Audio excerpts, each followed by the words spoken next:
예, 지난 주 중에 특히 많은 그런 부고의 소식을 제가 전해 들었습니다.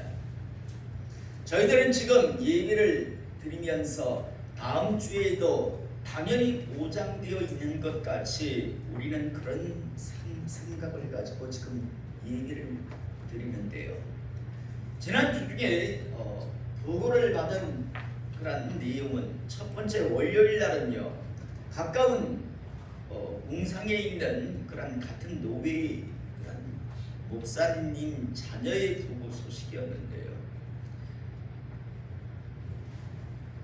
이번에 하나님의 부름을 받은 그런 목사님의 아들은 오남매의 장남인데, 목사님이 개척교회를 하면서 어렸을 적부터 초등학교부터 지난 주일까지 반주로 교회 안에서 반주를 했답니다. 지난 주일 역시도 당연히 교회 안에서 오전 저녁 예배 반주를 하고요. 그 다음 월요일 날 교통사고로 하나님의 부름을 받았습니다. 내년 이제 결혼을 하려고 준비를 하고 있었던 그런 31살의 청년이었고요. 교회에서 초등학교 때부터 속에서 지금 반주를 해왔었는데요. 그렇게 하나님의 부름을 받고 떠나갔습니다. 우리와 같이 아마 다음 주에도 우리가 지금 예배드리는 바로 이 오늘 당연히 아마 교회 피아노 앞에 앉아서 자신은 반주를 하고 있을 것이다 라고 생각을 했었을 것입니다. 그런데 그 다음 날 하나님의 부름을 받고 떠나갔습니다.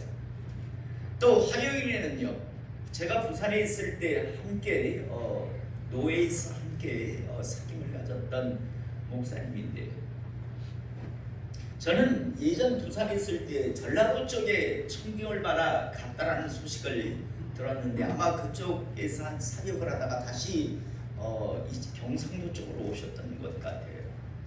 개척을 준비하고 있으면서 아마 분명 지난 주일날도 예배를 인도했을 겁니다. 그런데 화요일날 갑자기 부고 소식이 전해졌어요. 보니까 그 목사님 역시도 저보다 나이가 조금 밑에인 목사님인데요, 하나님의 부르심을 받았다라고 자녀를 통해서 부고 소식이 저에게 전해졌습니다. 왜 제가 지금 이 말씀을 하는가 하면, 그 목사님도 마찬가지였고 그 목사님의 자녀인 교회 반주자도 마찬가지였고, 다음 주 우리가 지금 예배드리는 이 오늘 당연히 자신에게 돌아올 거라고, 그래서 다음 주 오늘 우리가 지금 예배드리는 이 순간 그 청년은 당연히 교회 안에서 자기는 반주를 하고 있을 것이다라고 생각을 했을 것이고, 또 지난 화요일날 떠나갔던 그 목사님 역시도 당연히 예배를 인도할 것이다라고 생각을 했었을 겁니다. 그러나 제가 자주 여러분들에게 말씀드린 것과 같이 우리 영혼의 때가 항상 영원한 아주 오래 미래일 것이다라고 생각을 하지만요, 미래가 아니라 반드시 우리에게 현실이 될 날이 있을 것이다라고 자주 말씀드립니다. 언젠가 제 얼굴, 제 사진도 어떤 장례식장의 영정사진으로 분명히 걸려 있을 겁니다. 저는 그리고 냉동실이 있겠죠. 제 육신은. 그리고 3일 만에 모든 장례가 끝날 겁니다. 여기에 있는 우리 모두는 다 마찬가지일 겁니다.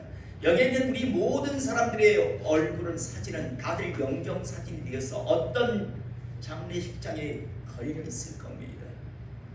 그러나 여러분, 그게 끝이 아니라 이제 진짜 영원의 세계가 시작된다는 것을 다시 한번 잊지 않기를 시간 축복합니다. 여러분, 이 땅의 삶이 전부라면 그 목사님, 지난 화요일날 떠나가신 그 목사님, 지난 월요일날 떠나간 그 목사님의 자녀이자 교회 반주자는 불쌍한 사람일 겁니다. 그런데 확신합니다. 불쌍한 사람들이 아닙니다. 그 목사님 아들을 떠나 보낸 목사님께서 제가 너무 가슴이 아파서 같은 나이대의 아이를 키우고 있는 그런 사람께 너무 가슴이 아파서 직접 장례식장에 찾아갔었습니다. 그리고 나름대로 위로를 하려고 찾아뵈었었는데요. 그 목사님이 그러더라고요. 하나님 왜냐고 하면서 그렇게 절규하며 기도했는데 하나님께서 데려가셨다라고. 그래서 천국의 소망을 오랫동안 개척교회 하는 동안 그렇게 고생했는데 그래서 먼저 하나님께서 불러가 주신 것에 대해서 감사하는 그런 고백을 하는 것을 들었습니다. 저는 다시 한번 오늘 저는 저대로 여러분은 여러분대로 내 인생에 있어서 마지막 예배를 드린다라는 그 생각을 가지고 예배 드릴 수 있길 원합니다. 어쩌면 다음 주일은 우리에게 돌아오지 않을 수 있습니다. 그러므로 오늘 이 시간 예배가 하나님 앞에 올려질 수 있는, 하나님 앞에 기억될 수 있는 그런 예배가 될 수 있기를 이 시간 다시 한번 축복합니다. 우리는 하나님의 말씀인 성경을 읽다 보면요, 참으로 어이없는 행동을 하는 사람들을 종종 만날 수 있습니다. 성경 속 어이없는 행동을 하는 사람들에게는요, 공통점이 항상 있는데 그 공통점이 무엇인가 하면요, 그들은 하나님의 말씀대로 살아가는 것이 아니라 어떤 것을 결정하고 판단하는 것이 아니라 제 생각을 가지고 어떤 결정과 어떤 판단들을 내린다는 겁니다. 아주 오래전에 아람이라고 하는 나라에 나아만이라고 하는 사람이 있었습니다. 이 사람은 당시 강대국 아람의 군대 장관, 지금으로 말하자면 아주 강한 나라의 국방부 장관이었습니다. 그런데 문제가 하나 있습니다. 아마 어느 순간부터 그에게 나병이 발병을 했던 것 같습니다. 어렸을 적부터 젊었을 적부터 나병 환자였다면 그는 절대 군대 장관이 될 수 없었을 겁니다. 아마 나름대로 군대 장관이 된 이후에 출세한 이후에 그런 병이 발병을 한 것 같은데요. 이 사람은요, 비록 아람이라고 하는 나라에서는 왕 다음에 가장 힘이 있는 권력을 가진 사람이었는지는 모르겠으나 그는 이제 불행한 사람이었습니다. 왜냐하면 지금이야 나병 환자 합의해도 음성이냐 양성이냐를 갖다가 해서 전염성이 있는가 없는가를 이렇게 판단을 한다지만요, 그 당시 아주 오랜 옛날에는 나병 환자면 예전 말로는 문둥병자 하면요 그냥 무조건 전염성이 있다라는, 그래서 이 나병에 걸렸다라는 건 저주받은 자라고 하는, 천형을 받은, 하늘로부터 형벌을 받은 병이라는 그런 취급을 당하는 게 이 나병이었습니다. 여러분, 아무리 힘이 있으면 뭐합니까? 그는 철저하게 외로운 인생을 살아야 했었습니다. 여러분, 누가 그를 가까이 하겠습니까? 부인인들, 자식인들, 친구인들 그를 가까이 하겠습니까?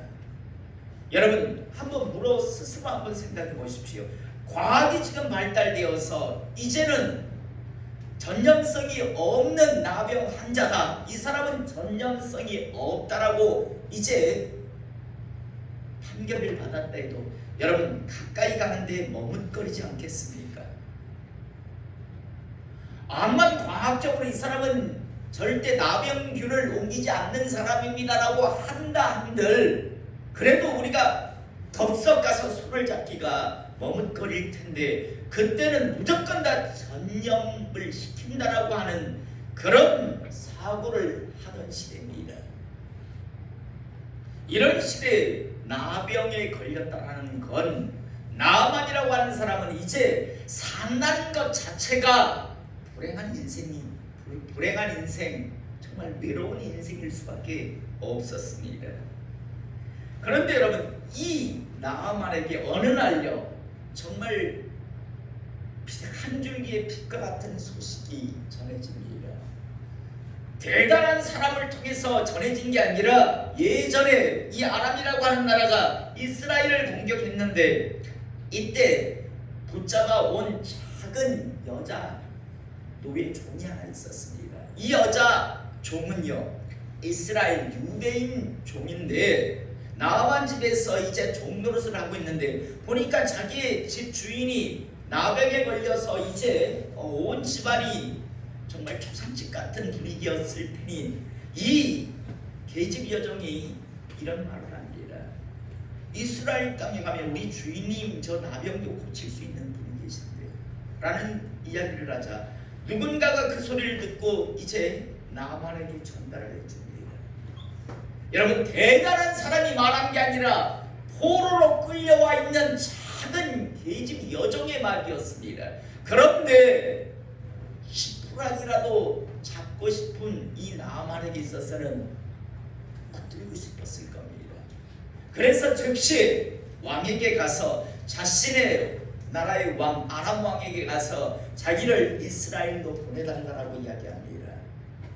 그래서 아람 왕은요 친히 이스라엘 왕에게 이제 나아만이라고 하는 장군을 도와달라고 하는 그런 협조의 그런 편지를 써서 이제 이스라엘로 가게 합니다. 자, 편지를 가지고 이제 이스라엘 왕 앞에 나아만이 갑니다. 그러자 이스라엘 왕이 난리가 납니다. 당시 이스라엘 왕은요 아하스인데요. 이건 무슨 공격을 하기 위해서 지금 빌미를 만들기 위해 나라에게 사람을 보냈구나라고 그러면서 난리가 납니다. 내가 어떻게 나병을 고치냐고, 내가 어떻게 문둥병을 고치냐고, 당연히 못 고칠 걸 알고 지금 나한테 이 나만을 보냈구나라고 난리를 치길 때요. 이때 이 소식을 들은 엘리사가 뭐라고 이야기하면 그 나만을 나한테 보내십시오. 참 웃기지 않습니까? 노예로 끌려간 작은 계집도 아는 이스라엘 땅 안에 하나님의 종, 하나님의 선지자 엘리사가 있고 엘리사 선지자라면 하나님의 능력으로 고칠 수 있다는 믿음이 있는데 이스라엘의 한 나라를 통치하고 있다는 왕은요 그런 믿음이 없는 걸 보며 참 믿음이라고 하는 건 나이도 관계가 없고 그죠? 어떤 배움도 권력의 유무도 관계가 없다는 걸 보게 됩니다. 자, 엘리사가 이제 부른다라는 소식을 전해 듣고 나아만이 엘리사 집을 향해 가는데 나름대로 나아만은 어떤 상상을 했던 것 같습니다. 내가 이제 딱 대문 앞에 가면 엘리사가 벗은발로 뛰어나와서 장군님 오셨습니까? 제가 고쳐드리겠습니다 하면서 여러 가지 어떤 퍼포먼스를 기대했는데 그런데 엘리사 집 대문 앞에 딱 서니까 엘리사가 나오기는커녕 엘리사의 사환을 딱 보내면서 그냥 이런 말을 합니다. 열왕기하 5장 10절에 보면 엘리사가 사자를 그에게 보내 이르되 너는 가서 요단강에 몸을 7번 씻으라 내 살이 회복되어 깨끗하리라 라고 말을 전합니다. 엘리사 집 문 앞에 서니까 사자를 보내서 요단강에 가서 그냥 몸 7번 씻어라. 그러면 내 살이 깨끗하게 될 것이다 라고 이야기를 합니다. 자, 그러자 11절에 보니까 나아만이 노하여 물러가며 이르되 어마어마하게 화를 내며 하면서 돌아갑니다. 물러가며 이르되 뭐라고 이야기하는가 하면 내 생각에는 그가 내게로 나와서서 그의 하나님 여호와의 이름을 부르고 그의 손을 그 위에 흔들어 나병을 고칠까 하였노라. 자기 생각에는 내 생각에는 그가 내 앞에 나올 팍 튀어나와서 그의 하나님 여호와의 이름을 부르고 오 하나님이 여호와여 이런 어떤 퍼포먼스를 보이며 그의 손을 자기의 어떤 상처 부위에 대거나 흔들어서 내 병을 고칠까 그런 상상을 했다라 그런 생각을 했다라고 합니다. 이게 무슨 근거에서 나온 말일까요? 밑도 끝도 없는 영. 지가 그렇게 잘하면 지가 흔들지. 아니 아람에서 말로 봅니까?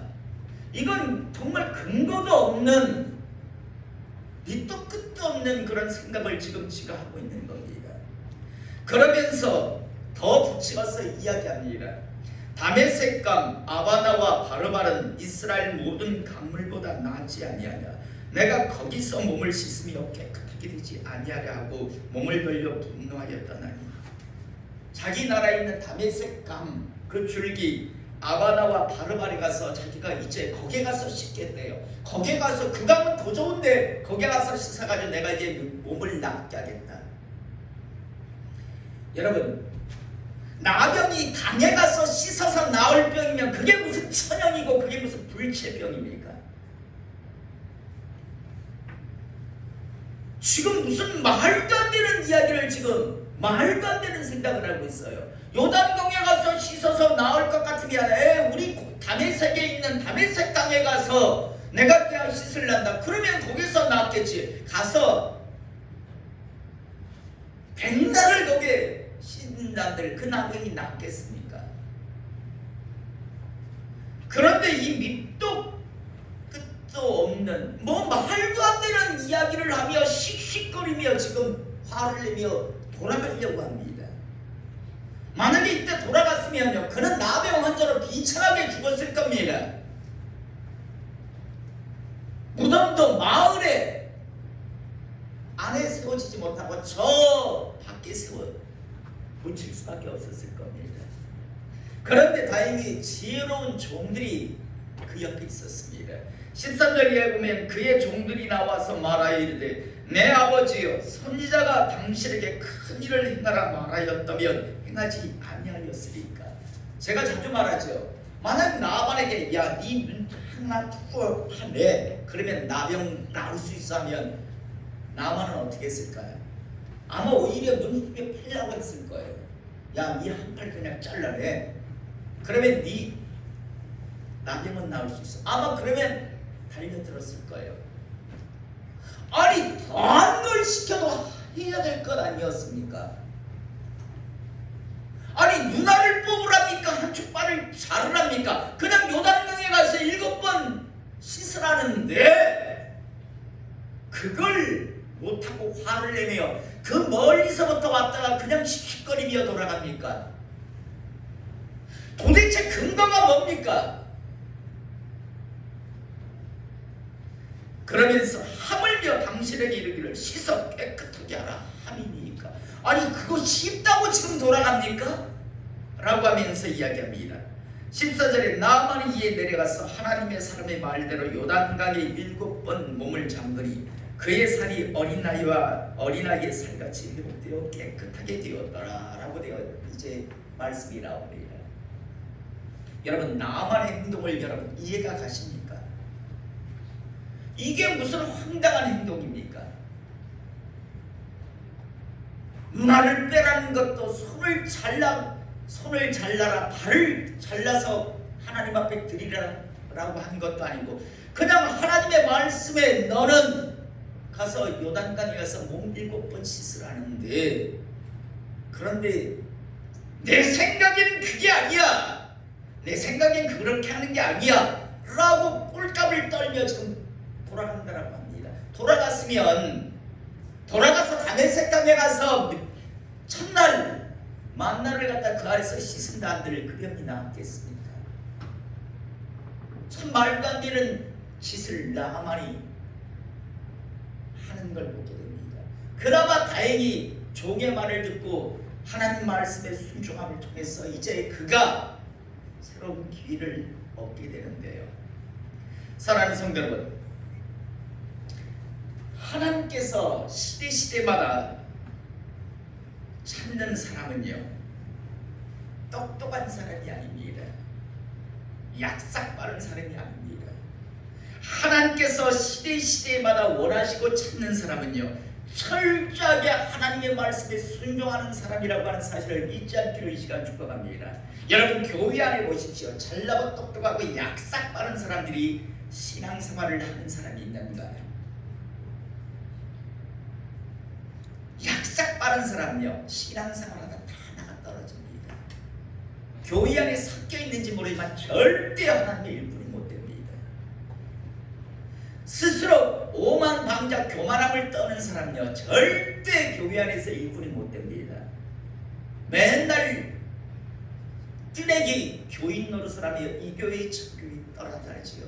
다른 사람이 볼 땐 참 웃기는데 웃어 보이는데 자기는 굉장히 똑똑한 줄 압니다. 어느 누구도 인정하지 않습니다. 고린도전서 1장 26절에서 29절에 보면 이런 말씀이 나옵니다. 형제들아, 너희를 부르심을 보라. 육체를 따라 지혜로운 자가 많지 아니하며 능한 자가 많지 아니하며 문벌 좋은 자가 많지 아니하도다. 그러나 하나님께서 세상의 미련한 것들을 택하사 지혜 있는 자들을 부끄럽게 하시려고 세상의 약한 것들을 택하사 강한 것들을 부끄럽게 하게 하시며 하나님께서 세상에 천한 것들과 멸시받는 것들과 없는 것들을 택하사 있는 것들을 피하려 하시나니 이는 아무 육체도 하나님 앞에서 자랑하지 못하게 하려 하시니라 라고 되어 있습니다. 이 말씀이 어떤 뜻인가 합니까? 고린도 교회 성도들이 저마다 지잘났다라고 서로 자랑질을 하고 있었습니다. 하나님께서 바울을 통해서 말씀하시죠. 너희 중에 잘난 놈이 어디 있냐? 똑똑한 놈이 어디 있냐? 문벌 좋은 놈이 어디 있냐? 다 천하고 멸시받는 그런 자들을 불러서 잘났다고 똑똑하다라고 하는 자들을 부끄럽게 하기 위해서 이제 불렀는데, 그런데 부름받을 때는 하나님의 은혜인 줄 아는데 조금 들어와 있으면요, 저마다 지잘났다라고 지자랑을 하기 시작하니까 하나님께서 바울을 통해서 지혜로운 자가 어디 있으며 성공했다라고 하는 자가 어디 있으며 집안이 그렇게 좋다라고 하는 자가 어디 있냐? 다 천한 것들, 멸시받는 것들, 없는 것들을 불러서 이제 하나님께서 쓰시고자 했더니 그런 자들이 교회 안에 들어오더니 제잘났다라고 자랑질을 하게 되는, 그게 지금 너희들 제대로 된 생각이냐라고 지금 말씀하고 있는 걸 보게 됩니다. 여러분, 우리 모두는 다 은혜로 부름받았다는 사실을 잊지 않기를 이 시간 축복합니다. 여러분, 잘났다라고 하는 자, 똑똑하다라는 자 하는 자요, 교회 안에 절대 안 붙어 있습니다. 부족하다라고 생각하는 사람, 하나님의 은혜라고 생각하는 사람들이 그래서 하나님 말씀에 붙들고 순종하며 신앙생활을 해가는 거지요. 똑똑하다라고 하는 자, 정작 진짜 보기에는 똑똑한 것도 아니고 잘난 것도 아니고 지혜로운 것도 아닌데 자기 도취에 빠져서요, 우리가 볼 때는 지옥으로 가고 있는데 지는 지옥으로 가는 줄도 모르는 그런 어리석은 자가요.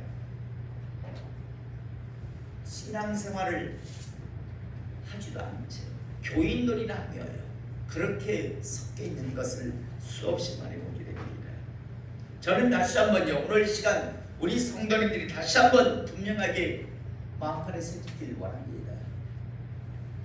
신앙생활은요, 내 생각, 내 판단대로 하는 게 아니라 하나님의 말씀에 순종하며 하는 게 신앙생활이라고 하는 사실을 잊지 않기를 이 시간 축복합니다.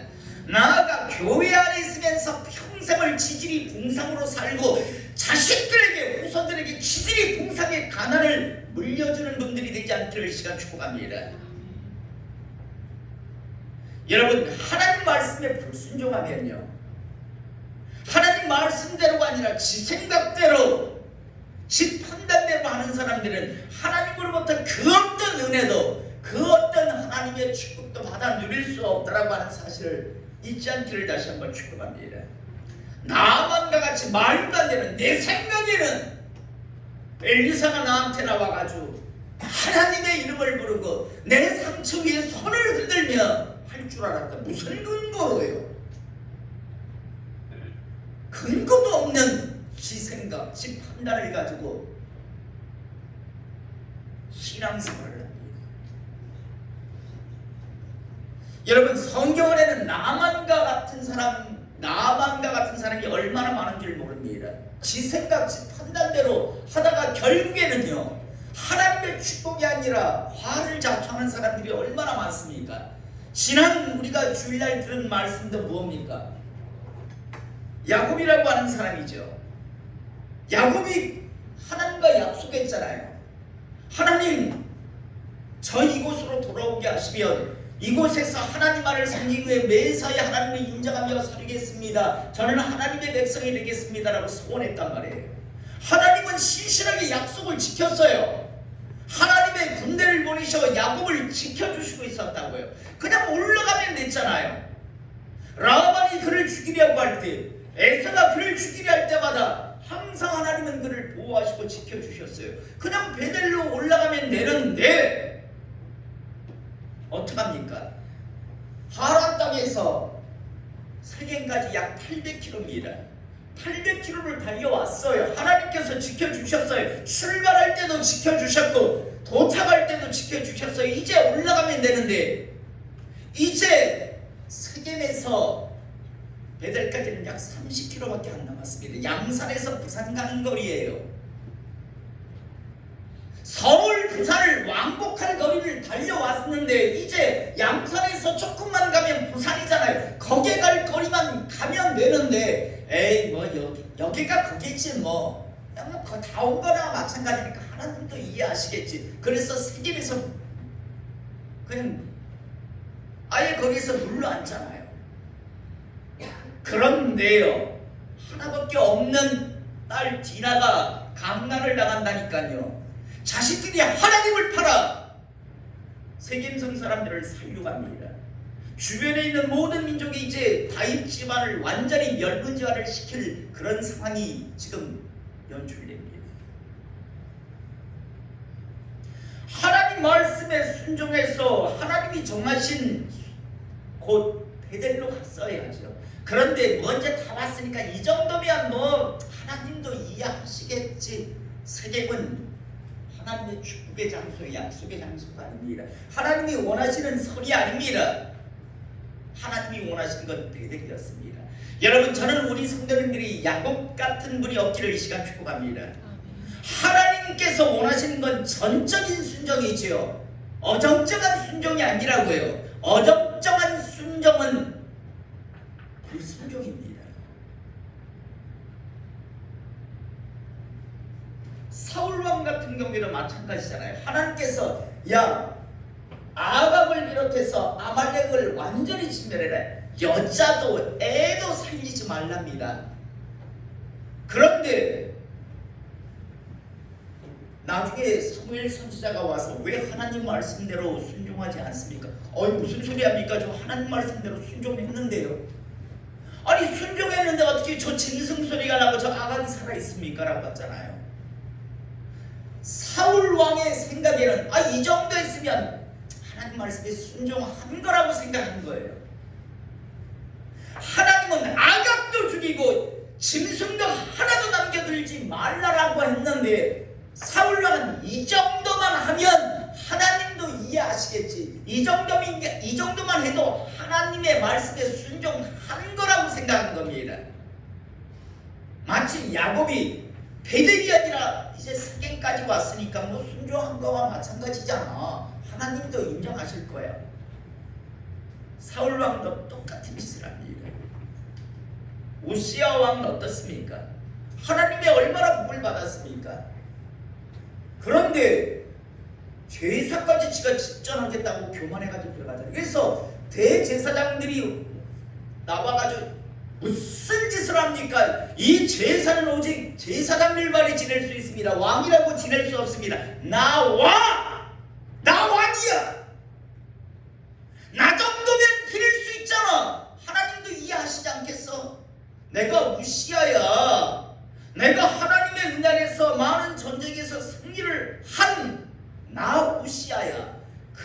그러면 하나님도 나 정도는 이해하실 거야.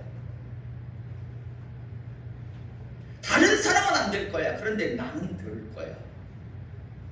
어리석은 생각을 합니다. 너도 안 됩니다. 하나님은. 그래서 어떻게 합니까? 제사를 집전하니까 나병이 바로 시작됩니다. 나만이 앓던 바로 그 문둥병이 결국은 오시아는요 산송장으로 삽니다. 저는 그걸 보면서 하나님의 분노라고 생각했습니다. 오시아 입장에서는 난 될 수 있잖아. 나 왕이잖아. 그래도 나도 기름 부으심을 받았잖아. 하나님의 축복을 받은 사람이 난데 나는 드릴 수 있지 않을까? 말리니까 막 화를 내고 물리치고 가서 제사를 드렸답니다. 여러분, 저는 나만같이 야곱같이 사울왕같이 오시아왕같이 이런 어리석음이 없기를 이 시간 축복합니다. 공통점이 뭡니까? 지 생각이에요. 하나님은 아니라고. 하나님께서 원하신 건 이곳이다. 하나님께서 원하는 건 이거다라고 하는데 다들 지 생각을 가지고, 그런데 공통점이 뭡니까? 다 비참하다라는 거예요. 하나님의 복을 못 누린다는 겁니다. 오늘 우리가 읽은 본문 말씀 똑같습니다. 1, 2절은 이틀이 지나면 유월절과 무교절이라. 유월절이 며칠입니까? 유대계으로 1월 14일, 무교절은 15일부터 21일까지 붙어있기 때문에 붙어있습니다. 유교절과 무교절이라. 대제사장들과 서기관들이 예수를 흉계로 잡아 죽일 방도를 구하며 이르되 밀란이 날까느니 명절에는 하지 말자더라. 자, 여러분, 대제사장들이 예수를 어떻게 하면 죽일 수 있을까? 죽일 지금 궁리를 하고 있습니다. 지금 노리고 있다고요. 자, 이런 상황 속에서 이제 예수님께서 예루살렘에 올라와서 베다니 문둥이 시몬의 집에 있는데 한 여인이 예수님의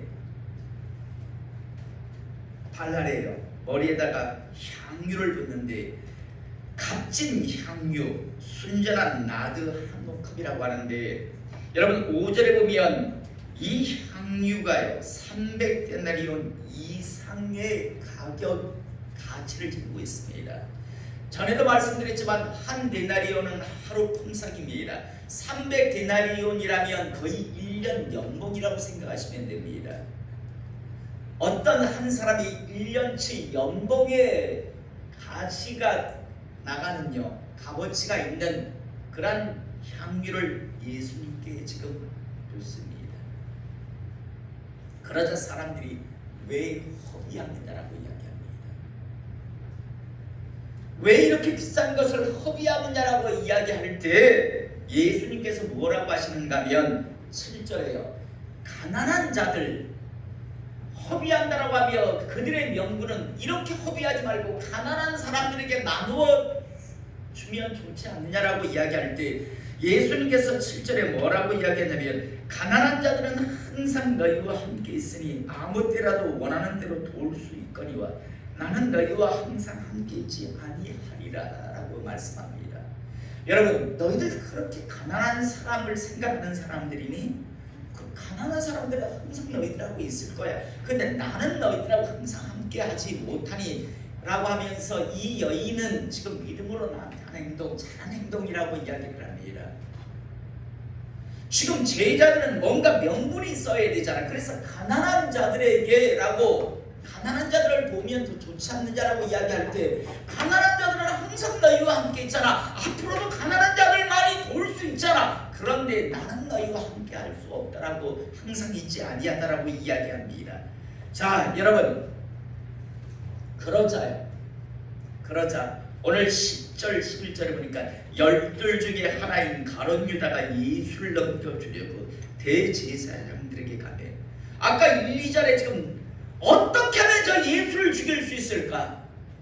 우리가 지금 하나님을 팔아 도둑질을 하고 있는데 그걸 낱낱이 까발리는 저자를 어떻게 하면 죽일 수 있을까? 저자가 메시아 그리스도 능력이 있든 없든 그건 상관없었습니다. 우리가 지금 하나님을 팔아 도둑질하는데 그 도둑질에 대해서 자꾸만 까발리는 저자가 너무 싫었습니다. 메시아냐 그리스도냐가 중요치 않았습니다. 내가 도둑질하는데 방해가 되기 때문에 죽여야 되겠다라는 생각을 하고 있는데 노리고 있는데 그 노리는 자들을 향해서 직접 가룟 유다가 찾아갑니다. 그리고 나서 11절에 보니까 예수를 넘겨줍니다. 그들이 듣고 기뻐하며 돈을 주기로 약속하니 유다가 예수를 어떻게 넘겨줄까 하고 귀를 찾더라. 자 여러분, 가룟 유다가 예수를 넘겨주었습니다. 마태복음 26장 15절에 보면 가룟 유다가 이때 예수를 넘겨주는 대가로 은 30을 받았습니다. 은 30이 지금 우리가 살고 있는 이 시대 하나의 가치로 얼마 정도 될까요? 정부에 한 얼마 정도 될까? 은 30의 가치가 3만원? 성분은 7만원. 예수님을 3만원에 팔았다고? 예수를 7만원에 팔았다고? 너 이러면 팔겠니? 3만원 주고 그 수고 안 할 것 같은데 얼마일 것 같아? 은 30이면 너 7억? 7억이면 8만원에? 7만원은 좀 싼데 얼마일 것 같아? 400만원 얼마일 것 같아? 현우 은 30이면 3천만원. 주혁이는 1,000만원. 마지막으로 우리 김진환 집사님 은 30에 가룟 유다가 팔아먹었습니다. 얼마 정도 될 것 같습니까? 지금 가치로 3천만원. 지금 시세로요 약 20만원이 안 됩니다. 15만 6천 원 정도 됩니다. 15만 6천 원.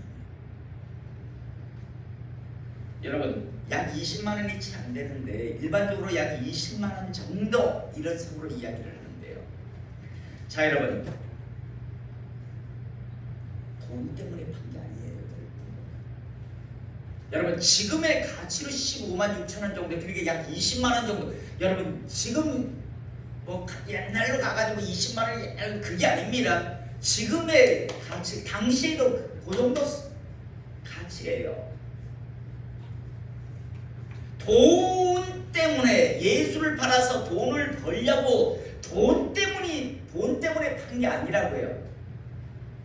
여러분, 가룟 유다는 이런 생각을 하고 있었던 거예요. 언젠가 메시아 그리스도가 온다면 그 메시아 그리스도는 유대인을 위할 것이다. 지 생각입니다. 두 번째, 그 메시아 그리스도는 가난한 사람들을 불쌍히 여길 것이다. 이런 생각을 가지고 있었습니다. 그런데 가룟 유다가 볼 때 지금 왜 허비하느냐? 가룟 유다가 주로 주도했거든요. 왜 가난한 사람들에게 이걸 나눠주면 훨씬 1년치 연봉인데 아까 말했던 뭐 3천만 원, 5천만 원 정도 되는 거예요. 그걸 지금 이렇게 허비하느냐라고 할 때 예수님께서 그래, 얘들 말이 맞지, 가룟 유다 말이 맞지, 왜 허비하니? 이거 팔아가지고 가난한 사람들에게 나누어 주어야지 라고 했으면 가룟 유다는 절대 안 팔았습니다. 예수님.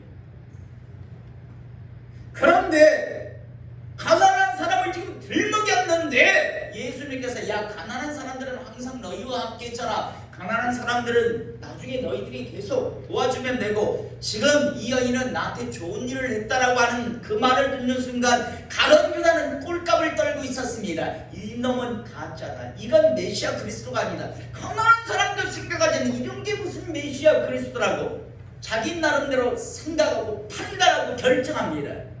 그래서 나가서 예수님을 넘겨줘 버립니다.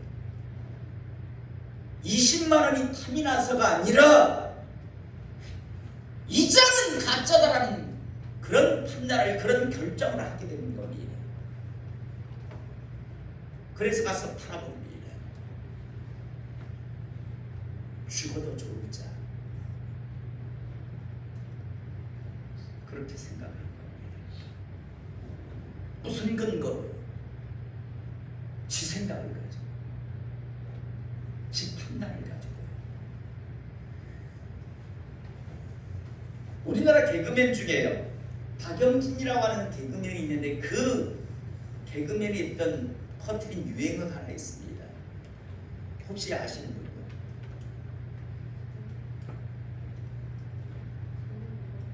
박영진이라고 하는 개그맨 있죠. 안경 쓰고 하는 개그맨.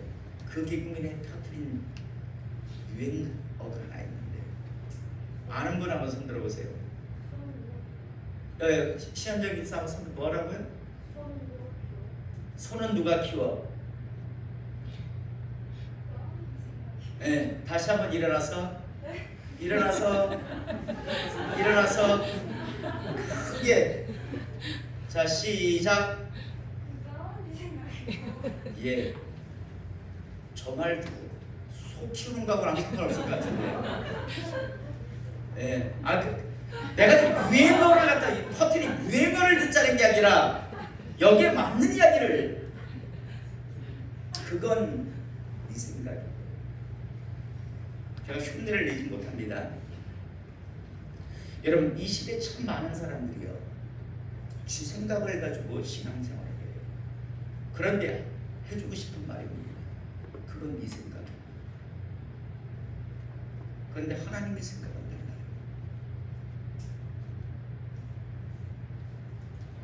나아만은 그건 지 생각이죠. 엘리사가 나와가지고 오셨습니까? 오 하나님, 상처에 손을 안수하고 손을, 그건 네 생각이지.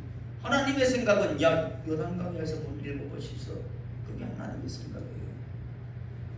야곱 세겜 이 정도만 와도 뭐 하나님이 인정하겠지.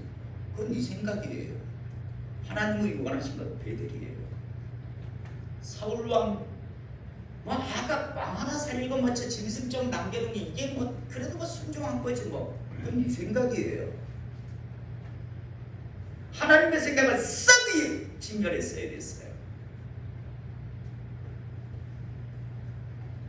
가룟 유다 마찬가지잖아요.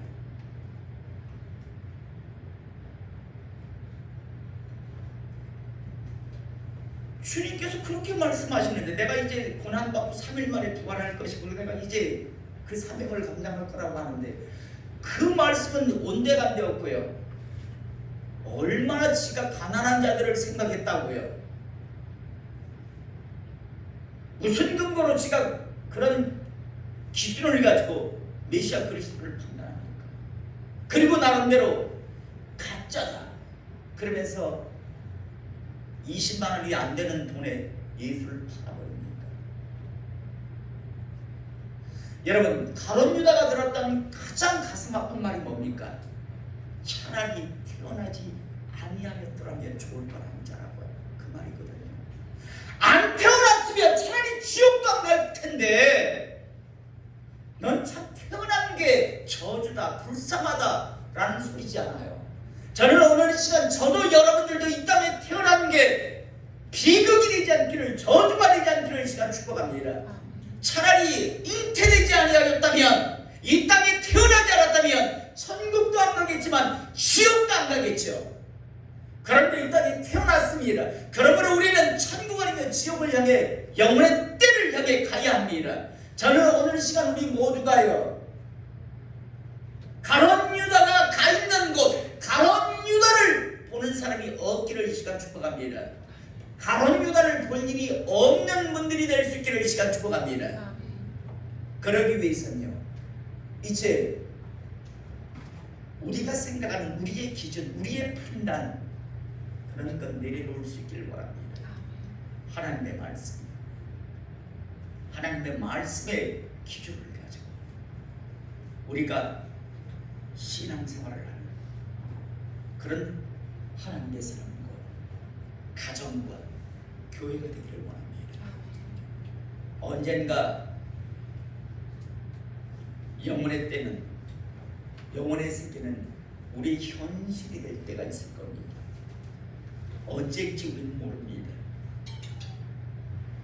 그러나 그 때가 현실이 될 때, 그곳이 가룟 유다가 있는 영원히 타는 불못이 아니라 영원한 복락이 기다리고 있는 하나님의 나라가 될 수 있기를 오늘 이 시간 축복합니다. 그러기 위해서는 내 생각이 아니라 하나님의 말씀의 기준을 가지고 신앙생활하시는, 하나님 말씀에 전적으로 순종하시는 어설픈 종교 노름이 아니라 정말 전적으로 순종하시는 하나님의 사람들 될 수 있기를, 가정과 교회 되기를 이 시간 축복합니다. 기도하겠습니다.